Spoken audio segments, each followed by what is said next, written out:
بسم اللہ الرحمن الرحیم۔ امام سلطان محمد شاہ سے جڑے کچھ قصے۔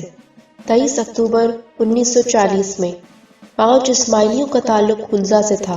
پاکستان میں امام سلطان محمد شاہ کا دیدار حاصل کرنے کا موقع ملا۔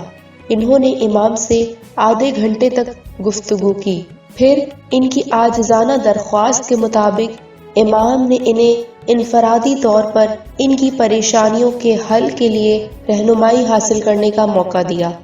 ان میں سے ایک شخص جس کا نام سرور تھا، امام سے کچھ پوچھا تو امام نے اس کو قریب آنے کو کہا، یہاں تک کہ اتنا قریب کہ امام کے کان میں اس نے اپنے 5 مسائل بتائے۔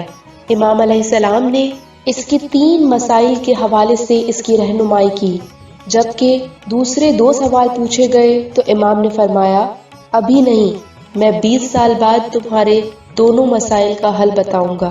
ٹھیک 20 سال بعد 24 اکتوبر 1960 کو مولانا حاضر امام نے ہنزا کا دورہ کیا۔ اس موقع پر سرور گراؤنڈ کے باہر رضاکار کی حیثیت سے خدمت سر انجام دے رہا تھا۔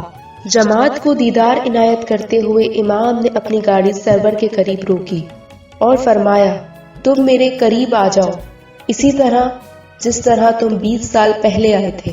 آنکھوں میں آنسو آ گئے اور متوجہ ہو گیا۔ امام نے اس کے باقی 2 مسائل کا جواب دیا۔ قصہ 2۔ وزیر یو کانجی نانجی نے 1947 میں پیرس کے دورے کے دوران امام سے یہ پوچھا کہ مولا، جب ہم آب شفا کا گھونٹ پیتے ہیں تو ہم پیالہ لے کر ہتھیلی میں رکھتے ہیں اور اسماعیلیوں، ہمارے خاندان اور رشتہ داروں کے لیے دعا کرتے ہیں، لہٰذا یہ ایک طویل فہرست بن جاتی ہے جس کی گریہ وزاری میں وقت لگتا ہے اور قطار میں کھڑے لوگوں کو انتظار کرنا پڑتا ہے، ہمیں کیا کرنا چاہیے؟